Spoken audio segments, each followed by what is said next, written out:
Hey everybody, Web3 fans, welcome back to another episode of the Smart NFT podcast. I'm still your host, Eugene Crypto MC, and this is going to be a sort of book conversation episode because I love books, and my guest today, she's also loves books. She's also a writer. So please welcome Neha Mehta. She's fintech professional from Asia. She covers Asia and the world.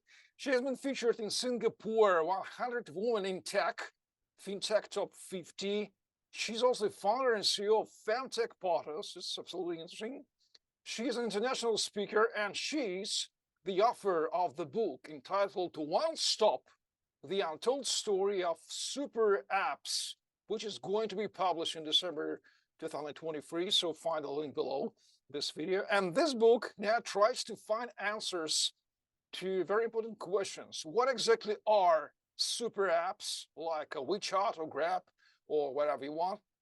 What is their significance in the world today? And are they the future for all things digital? You may say, Eugene, this is not related to Web3 at all. Why do you put this topic into our podcast? But not be so categorical. I wouldn't be so categorical, but I do not lose hope to find such relations between Web2 super apps and Web3. Why not during our talk today? At least because we have already published a book, and you are pretty familiar with that. This book is called The Writing of NFT 2.0.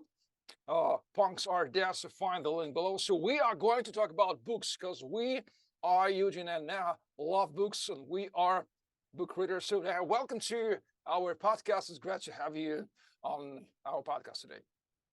Thank you, Eugene. It's a pleasure to see you again. It's been super long, and you're absolutely right. Books don't go out of fashion, so it's good to be a book reader and author. It's an enriching experience. I just got done with my first, and trust me, I'm already thinking of the second one. Even though while writing the book, I almost felt like I've murdered myself. It was too much to deal with, but it's been a great experience. Thank you for having me on your show. Well, let's start a little bit with your backgrounds. Why have you loved fintech, your birth story in fintech, and what excites you most of all in this amazing and huge and rapidly developing space? That's a great question, Eugene, and that pretty much takes me back to my early days of growing up in India.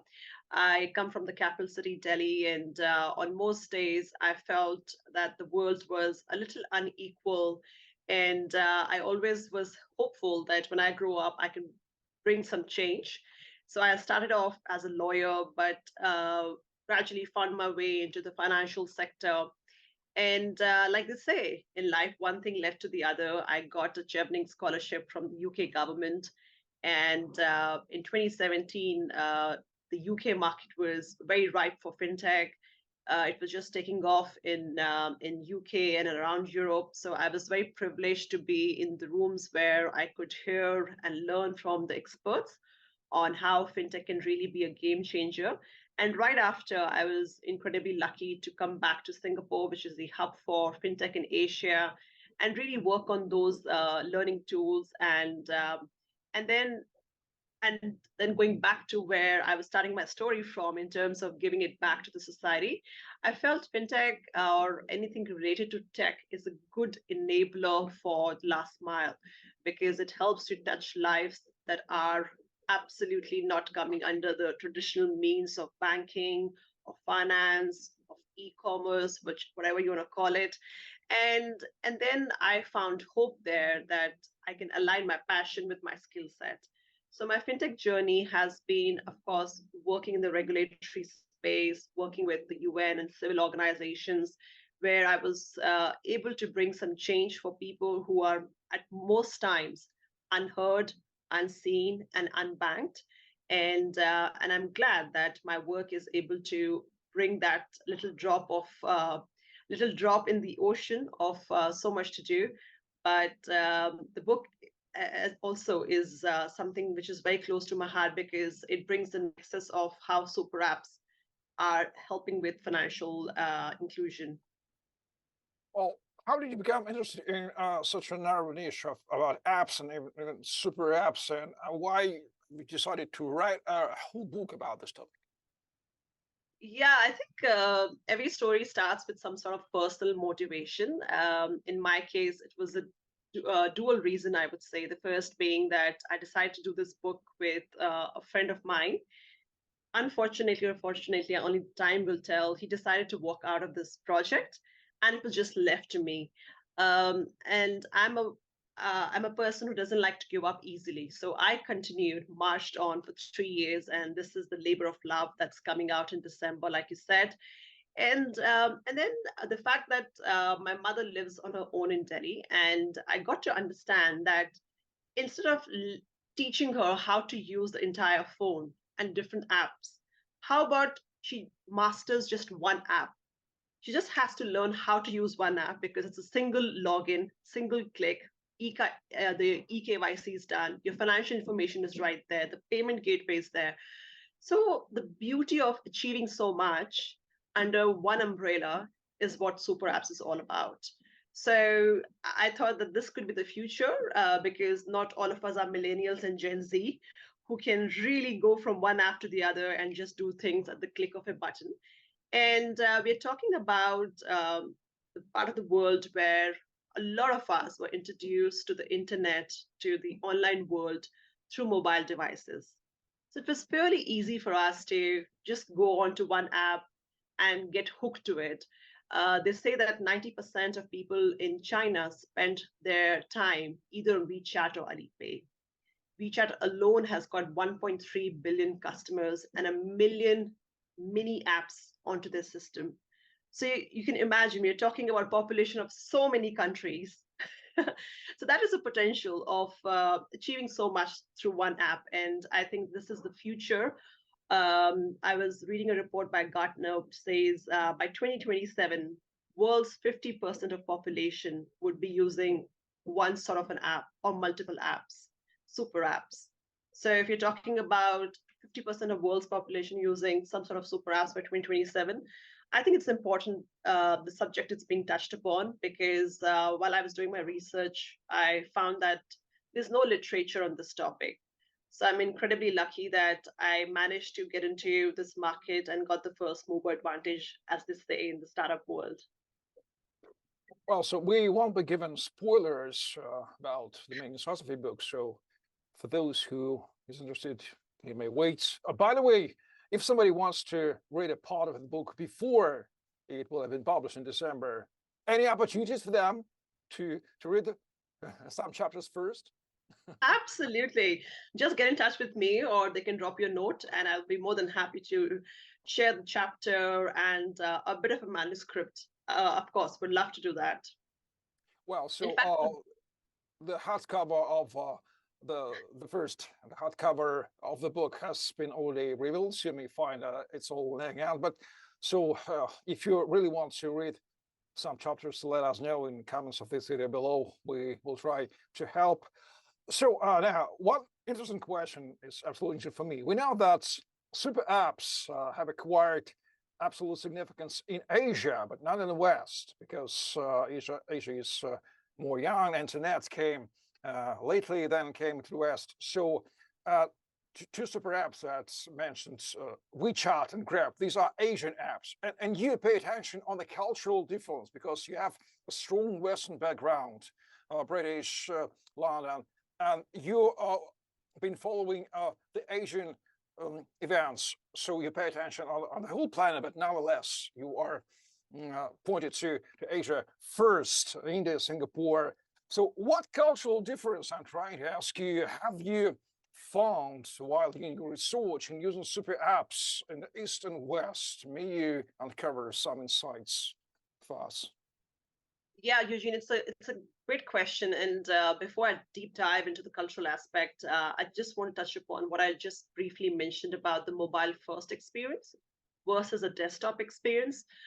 We both grew up in different parts of the world, so I'm sure for you, your journey started onto the web world through a desktop, through a laptop. But for most of us in Asia, it was through a mobile phone. So that example still holds true because you were first introduced, you made your foray into the digital online world. So it was easier for you to stick onto that. And when we just talk about the cultural aspect, we are talking about just little things which make a lot of difference when we look at the big picture. So, for example, the the fact that a lot of Asians are not, and of course I'm generalizing by saying this, but the proof is in the pudding, that a lot of us are very much willing to give away our data because we know we are getting some loyalty points or discounts coming with it. So we are more than happy to show our allegiance to one app, continue to going back to it because we would continue to make some progress in terms of being a loyal customer or being the A customer and getting all those promos and discounts and offers. That's number one. And the lack of regulations like GDPR in this part of the world, of course, I'm not counting big markets, but they are catching up on data protection. But for the longest time, we are talking about countries having this missing gap and a sense of ambiguity. And the apps were thriving in terms of knowing there's a market gap and they were able to collect the data, personalizing these offers and giving a delightful experience to the customer. So by virtue of lack of regulation, these tech players were able to tap into it. And then we are talking about the fact that when you go to Europe mostly or in the Western world, you will see a lot of them would shy away from Facebook, from Google, because they don't really believe or trust how these tech players are going to use this information. And that goes back to my original point of Asians not being so worried about what's going to happen with their data. The sense of individualistic right or a sense of identity strongly held into, I will make a choice. There's a herd mentality. If your friends are telling you it's great, it must be great. If your family is telling you I've been using it, you go for it. And we don't really have the culture of questioning things so much.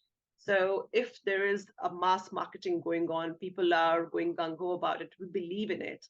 And that becomes easier and easier for these apps because they're able to bring a lot of people in by attractive discounts and they keep bringing them back. The stickiness to the app is by telling them if you make another payment, another loyalty point, another coin for you. So, in my research and the discussions I had with the founders, it really stood out that things are changing, of course, with data protection laws becoming more tighter and with a lot of data leakages that we saw, for example, with Tokopedia, which has become one of the biggest players in Indonesia, democratizing e-commerce. They had a big data breach in 2011. So it's very important for these apps to be careful about how much information they're taking, how it's being processed, and where is it going. So all those permissions and consents are being taken, but they still have a long journey to go. And of course, you gave the example of China. China is an outlier because it banned Google and Facebook for the longest time. It was a homogeneous market. It was very easy for the Chinese government to have pro regulations for this sector to thrive. Well, when you answered, I was thinking, couldn't we uh, consider Google or Facebook like a super app too, popular in the West? Is this thinking point correct to say, or this is not? We may discuss in such topic. Let's put Google comparison to WeChat. WeChat offers more than 1 million mini apps. And if you were to count how many features are there in your Google app, I would say less than 100, right? Um, and and and the concept of super apps is basically to see the flywheel. The more um, traffic you're able to bring for the partners, and in a frictionless manner, the more people are able to do without any friction is where it really clicks for them. So if I'm able to go back to the app, it takes me from one app to the other quickly, and I feel delighted at the end of it. I'll keep going back to it. But if it's clunky, it's cluttered, it goes slow, I don't like the user interface, that's where it goes bad. So with Google, of course, there are multitude of features, but can it be really compared to the Asian names we're talking about, from Grab to GoTo to Paytm in India or Careem in UAE? Not really. I think they have a long catching up to do. And just to give example, because you spoke about Facebook, India has WhatsApp Pay. So Facebook Mm. owns WhatsApp. However, people would still use Paytm and PhonePe to give peer-to-peer payments or make any kind of payment or the QR code payment, and then share it on their WhatsApp through. So the sharing happens on the WhatsApp messaging, but not the payment happens on WhatsApp messaging. Why? Because there is this allegiance to this brand. It's easy. It has all your login features, and you believe in just sticking to that one route rather than going to the other because it's just been that way. So a specialist app could take over a super app only if it's providing something out of the world. Otherwise, people will continue going back to what they're using. Well, we do understand that any app collects the data of the users, and super app collects the data on super scale. And every app is a Web2 creator, and the main problem of Web2 creators are this collecting data and selling data. We know this problem a lot. That's why Web3 has appeared as an alternative. So, do you see any risks of super apps for users considering collection data if this super app will be captured by a huge government, and this government will have all the points to collect, to manage? You do understand the problem. So, what do you think about this risk? Seems very obvious for me. Yeah, so Eugene, not too long ago, we just came out of pandemic. And if you're watching the news coming out of Asia, whether it's China or Singapore, you must have seen that the government's tied up with these super apps to give the payouts to people, to keep a tab on where they're going and who are they in contact with, because they knew this is the way they can capture the maximum crowd and the traffic with the most ease. So that's where the government was doing its bit to collaborate and make sure that they do their bit to control the pandemic situation. However, when we talk about super apps going under the ambit of the government, I think it's going to be a situation of going too slow and just stifling the innovation, right? Because most times in the fintech world, we talk about, oh, we were able to make it because we saw a missing piece, a gap, and we decided to go, and the regulators were catching up. They were playing catch up. I remember having a discussion with the governor of the Cambodia National Bank, Sarichia, and she was in total favor. In fact, she was appreciating the ecosystem and the way it has thrived purely because of lack of regulation. She said the way I see these apps thriving is purely on the basis that there was no regulation and they continue to go on, and we are more than happy to just go after them rather than putting boundaries around them and not letting them grow. So I really like that idea that the regulators also understand that more these app innovate, the more it's better, the better it is for the general citizens. Because when you talk about Google and its ambition to become a super app, it's interesting that not too long ago, maybe 3 weeks back, they made a huge announcement in India. They are coming up with an A app, which they call it's going to be a super app to democratize the citizen information so that an individual who's sitting in tier two, tier three city in India who doesn't really understand English can go in the regional language and get an understanding of what kind of subsidies and grants are available to him or her or to the family. So I think that's where a collaboration like this, where the government is trying to solve a problem which is related to people, which is related to the scale and economies of business, I think that's where the beauty comes rather than just controlling for the heck of it. Well, we've mentioned India, we've mentioned Singapore, we've mentioned China, but Asia is a very big part of the world. Historically, it has been historical that some part of our Java envelope has been based on Bali, Indonesia.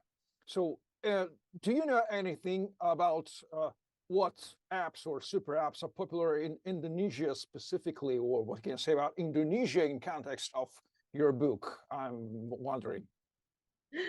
Yeah, Eugene, everyone dreams of being in Bali at the rice paddy fields. Don't remind me of it. I'm right now in Delhi. It's very polluted right now. So when you talk about Indonesia, we are of course going to discuss Gojek, which is now called Go2 after their merger with Tokopedia. So Gojek started its journey as a ride-hailing app, and now it's giving competition to Grab in all the markets in Southeast Asia. And this merger actually means more markets, more money, and more scale. And in terms of Indonesia, just looking at its young demographics, I think it's a right market for them. And then Tokopedia brings its niche of working in the e-commerce space, and Gojek, through its ride-hailing business, has got a huge traffic on its platform already. So it's a partnership of two very big, massive players, and it's a market which is definitely shaping up in a way where the world is keeping a close eye on. However, when we talk about a comparison between Grab and Gojek, you would see that the markets they operate into, they're oftentimes trying to customize and localize their version, because what really works in Singapore may not work in Thailand or Indonesia. So, for example, when you go to Singapore, you will not be able to get a scooty ride where you can just sit behind someone and just zip through the traffic, which can very much happen in Thailand and Indonesia. So it's interesting that they really understand the local market. But as far as my research goes, I figured that Grab has made a foray into robo advisory with $1 investments, which is very attractive for its drivers, with the maids and blue collar workers in Singapore and beyond. Well, so simple question: who, from what niches, what business uh, directions, who should read your upcoming book and why? You put me in the spot, Eugene. Who should read this book? I think when we talk about the fintech space, we are really looking at founders, the budding founders who have this passion and the drive and the energy to scale their business. So whoever is in the payment space or running multitude of features under one app and they're dreaming of becoming super and mega, like you said, should certainly give it a read. And I'm also hopeful that people who work in the investment space, whether they're the VCs, private equity players, they would also find this book useful, because I've divided the book into two sections. The first section, of course, talks about my perspective based on the research and the conversations I've had. And the second section is purely covering conversations with regulator, policymakers, founders, bankers, and investors. So I think all these stakeholders in the ecosystem will find it useful, because it will be an interesting journey for them to really march into with the festive season coming on and a lot of off days for us. It's an easy, light reading, 228 pages. So I think a lot of people would be able to enjoy the Asian, the Western, and the global perspective, because my publisher, Penguin, really wanted me to give a global insight, because what really works in Asia may not work for the Western world. And that's something we really want to touch upon. And I've tried to bring people from across the world who can talk about their geographies, their expertise. And I feel it could be useful for students, policymakers, business individuals.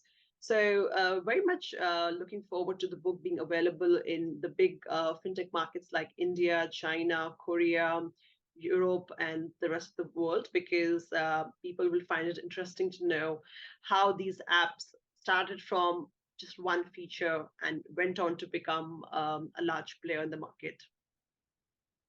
Well, so we have thought this situation.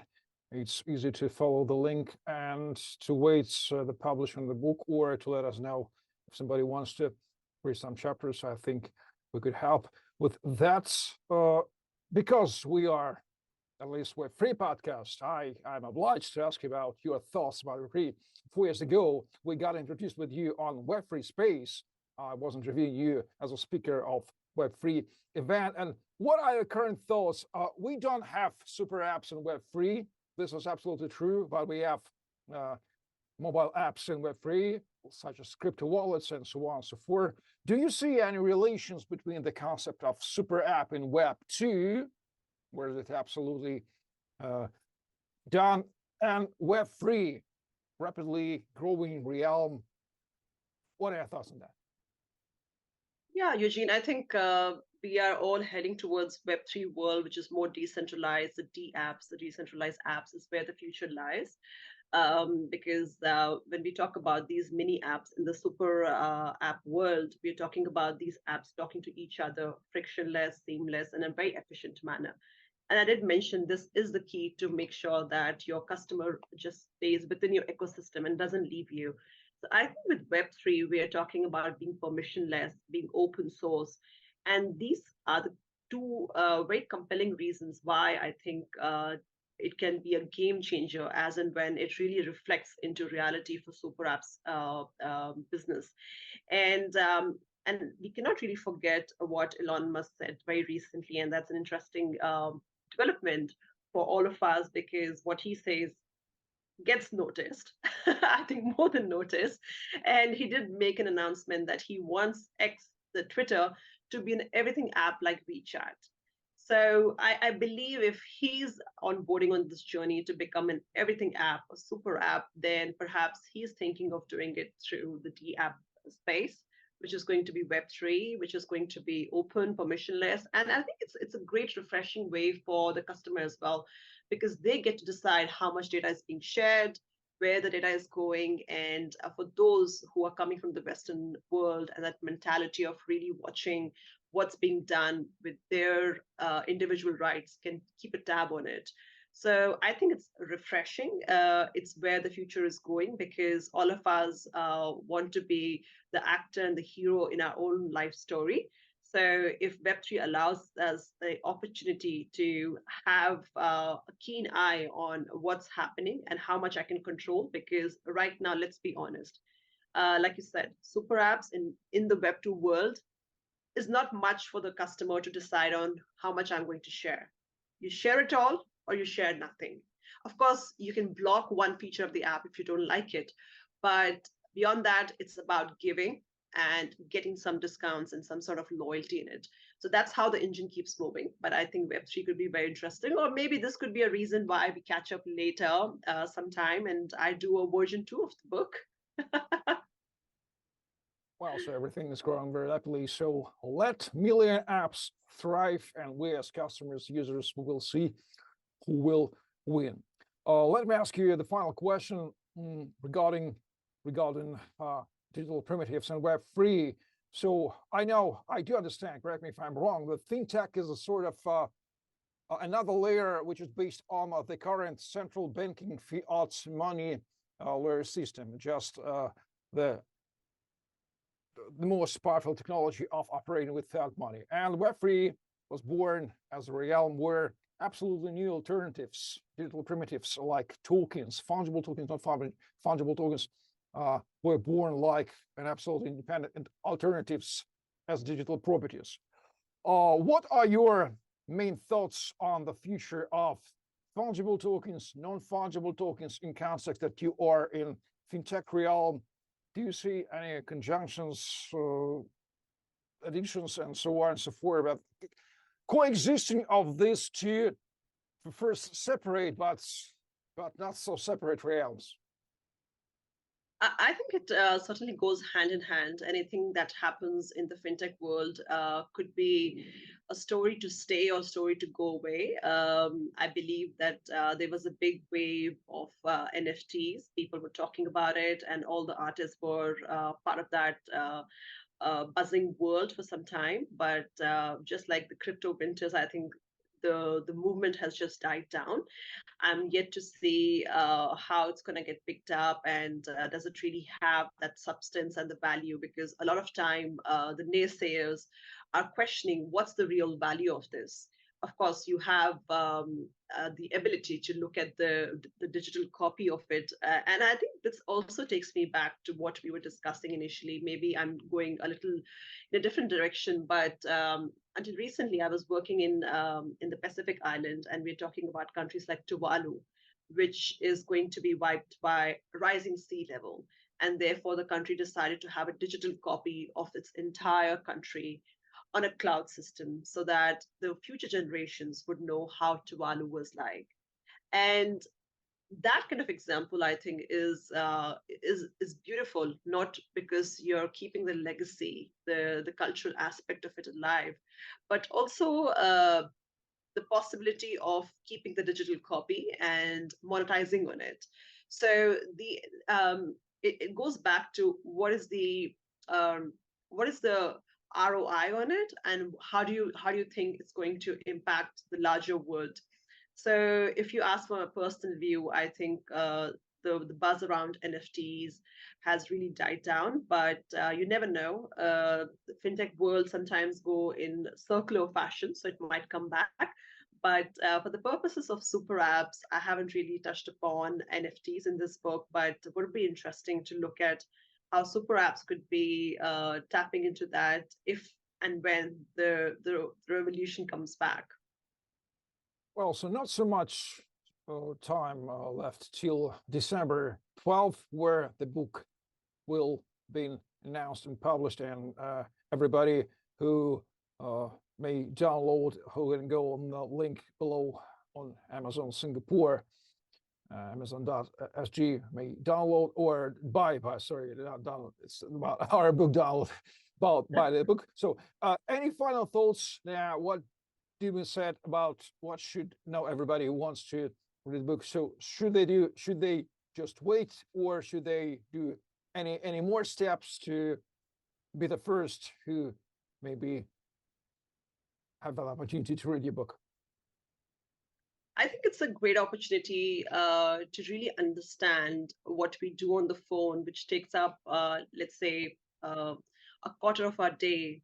What is the story behind it? If you're intrigued about what really propelled the founder to go from one feature to 100 to 3,000 to a million, it's a great story because I've tried to keep the book in a narrative fashion. I'm a person with a bad attention span.